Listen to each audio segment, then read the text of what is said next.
put my straight on edge on it, look at the where it hits the, let me just go, look where it's hitting well below where it should be hitting. It should be there, but it's there. And that makes it, when the strings are on, very high action. Well, that's the fretboard lifted from the guitar. You can see right through it. Yeah. And thank you for my heater. £16 it cost.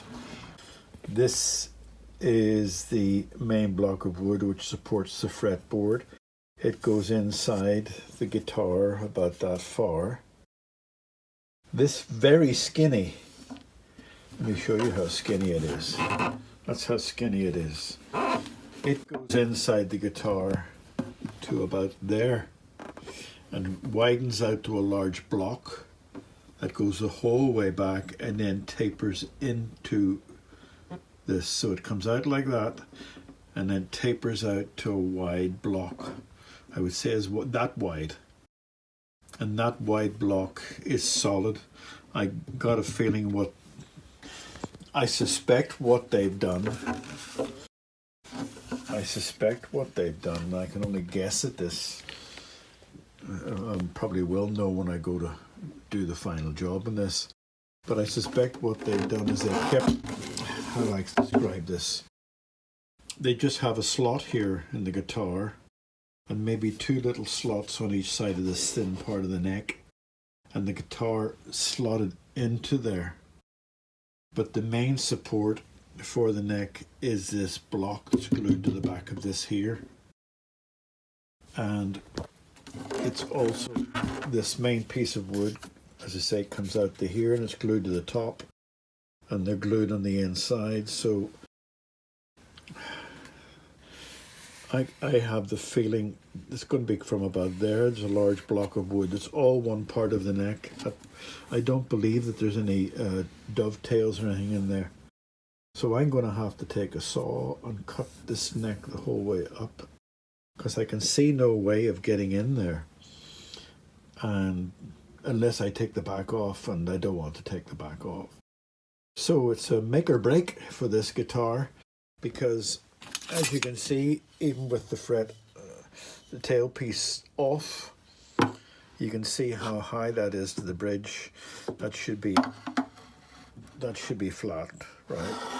But you can see there's a gap even with the fret tailpiece off, so that neck has to go down. That neck has to go that way. And then we put everything back on again, so I have to take a saw. I can see no other way to do it, unless I take the back off, and I'm not doing that. Take a saw, cut that up the whole way there to the fretboard, and then shape that neck, slice a bit off the neck there in I'm exaggerating, obviously an angle, and then the neck will go down.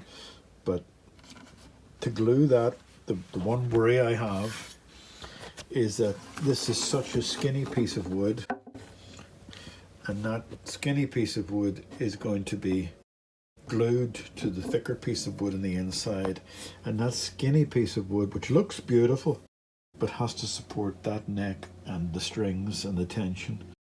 Fortunately, it's a classical nylon string guitar, so I may have to do more than just glue it. I think what I'll do first of all is just glue it properly. And if it's my guitar, so if it doesn't do the job, then I'll come back to it again and redo it, and maybe put in some supports for it in some way or some form or fashion. Okay, interesting. I like it. It's interesting. Far from the boring stuff. Hopefully you can see this. That piece of wood in the middle. Let me just turn it around. And I'm looking at it upside down. That piece of wood there, it has sort of a rough tapered end at that end. It has a skunk stripe through it. It looks like it. That's holding the fretboard sitting on that. The blurry part you see is the actual strut and behind that is the body, the blurry part at the top. The neck, I believe, is all part of this one piece of wood, which is shaped like a ski slope. Hopefully that'll give you an idea what I need to do. That ski slope is glued to the bottom.